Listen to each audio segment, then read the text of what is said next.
बिस्मिल्लाहिर्रहमानिर्रहीम। नाज़रीन अस्सलाम वालेकुम। आप देख रहे हैं न्यूज़ टाइम में। नाज़रीन आज हम बात करेंगे सेल अफरीदी केपी हाउस में मौजूदगी, सियासी हिकमत अमली है या बड़ा गेम प्लान है। असल बात ये है क्योंकि बहुत सारे लोग बातें कर रहे हैं कि सेल अफरीदी क्यों खामोश हैं। तो मैं आपको वाज़ह तौर पर बताऊं कि आखिर वज़ीर आला बराह रास्त सड़कों पर एहतजाज पर नज़र क्यों नहीं आ रहे, क्योंकि उन्होंने स्ट्रीट मूवमेंट का आगाज़ उन्होंने किया है। तो ये एक बहुत बड़ा सवाल है। उसकी वजह जो नज़र आ रही है क्योंकि केपी हाउस को सियासी प्रेशर पॉइंट बनाया गया है और एक बड़ी आइनी और सियासी शतरंज की ये चाल खेली गई है। आप सेल अफरीदी को ऐसे ना लें कि जिस तरह आप गंडापुर को लेते थे। ये मामला बिल्कुल उसके अपोजिट हैं। आज हम इसी पर बात करने जा रहे हैं कि नाज़रीन पाकिस्तान में सियासत हर कदम पर सिर्फ जज्बात से नहीं बल्कि आइनी और सियासी किताब से भी इसे खेला जाता है। ख़ास तौर पर जब मामला पाकिस्तान तहरीक इंसाफ और सूबाई हुकूमत का हो। याद रखें कि ये तो बहाना ढूंढते हैं। अगर हम सूबाई हुकूमत को देखें तो ये सीधा मामला जुड़ता है खैबर पख्तूनख्वा से, जबकि बड़ी तस्वीर में पूरा सिस्टम जुड़ा होता है और पाकिस्तान के आइनी ढांचे से आइनी हकीकत। अगर कोई सूबाई हुकूमत बराह रास्त ऐसे एहतजाज में शामिल हो जाए जिससे वाकई निज़ाम मुतासर हो तो वफाक आर्टिकल 148 और 149 इस्तेमाल कर सकता है और सूरत हाल ख़राब हो तो एमरजेंसी लग सकती है या गवर्नर राज भी लग सकता है। तो याद रखें सेल अफरीदी ने बड़ी स्मार्ट मूवमेंट खेली है। जब वो फाइनल ख्याल के लिए आवाज़ देंगे ना तो फिर वो हुकूमत की परवाह नहीं करेंगे। अभी वो चाह रहे हैं जैसे मामला अगर ऐसे बन जाते हैं तो ठीक है, वरना फाइनल कॉल मैं आपको पहले भी बता दूं कि सेल अफरीदी का माइंड जो देखा जाए वो वाज़ह नज़र आ रहा है कि उन्होंने आज भी ये बात कही है कि जो मैं इनके साथ करूँगा इनको अंदाज़ा नहीं है। तो वो अपनी प्लानिंग मुकम्मल किए बैठे हैं और आप देखें कि इन्होंने इसी तरह गंडापुर को मैदान में उतारा है।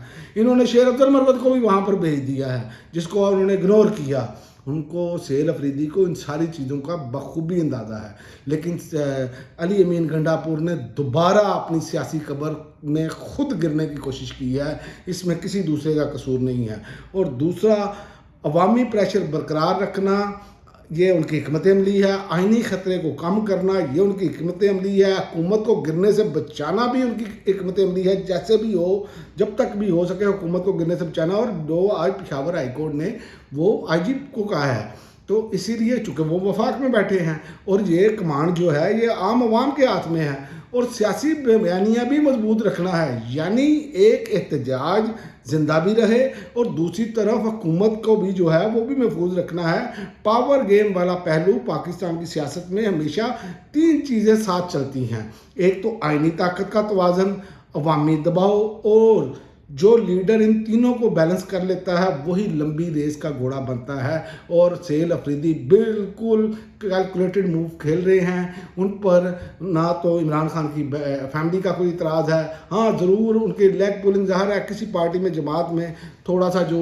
होता है सियासी इख्तलाफात कि मेरी जगह पर फलां बंदा अहदे पे आ गया है, जैसे अली अमीन गंडापुर के लोग कर रहे हैं, तो वो बेसिकली इमरान खान के काज को नुकसान पहुंचा रहे हैं। सेल अफरीदी के काज को नुकसान नहीं पहुंचा रहे। सेल अफरीदी तो इमरान खान का काज लेकर चल रहा है, तो वो यही बात कर रहे हैं कि मेरा नज़रिया वही है जो इमरान खान का नज़रिया है और इमरान खान मेरा लीडर है। तो सेल जो अली अमीन गंडापुर हैं वो जो कहते हैं ना कि हमारी हुकूमत में मुलाकात हो जाती थी, फलां हो जाता था, तो ये जनाब उन्होंने कोई ऐसा रिलीफ नहीं लेकर दिया। वो तो बुशरा बीबी को भी जिम्मेदार करार दे रहे हैं, वो तो लीमा खान को भी, यानी कि इमरान खान की फैमिली को जिम्मेदार करार दे रहे हैं।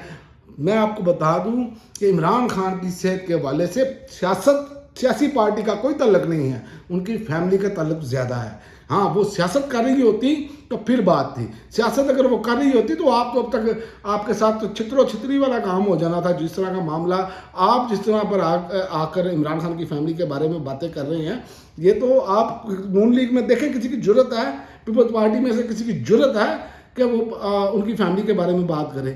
तो ये इमरान खान ने अपनी फैमिली को सियासत से अलग रखा हुआ है। और वरना अगर इमरान खान अंदर से आर्डर करने के मेरी बहनों में से कोई अगर कमांड करेगी तो आप क्या कर सकते हैं, क्योंकि अवाम तो इमरान खान के साथ जुड़ी है, आप तो खंबे हैं इस टाइम। तो लिहाजा آپ کو یہ سوچ لینا چاہیے کہ جو سیل افریدی چل رہے ہیں یہ آپ کو رمضان کے بعد نظر آئے گا. اگر سیل افریدی رمضان کے بعد بھی ایسی پالیسی چلتے ہیں تو پھر وہ بہت زیادہ تنقید کی زد میں آئیں گے. لیکن ابھی تک جو نظر آ رہا ہے ان کی سمارٹ موومنٹ ہے, ایک بہترین چال ہے, بہترین حکمت عملی ہے اور ایک بڑا پلان نظر آ رہا ہے. اب تک کے لیے ناظرین اتنا ہی. اگلی ویڈیو تک اجازت دیں. اللہ حافظ.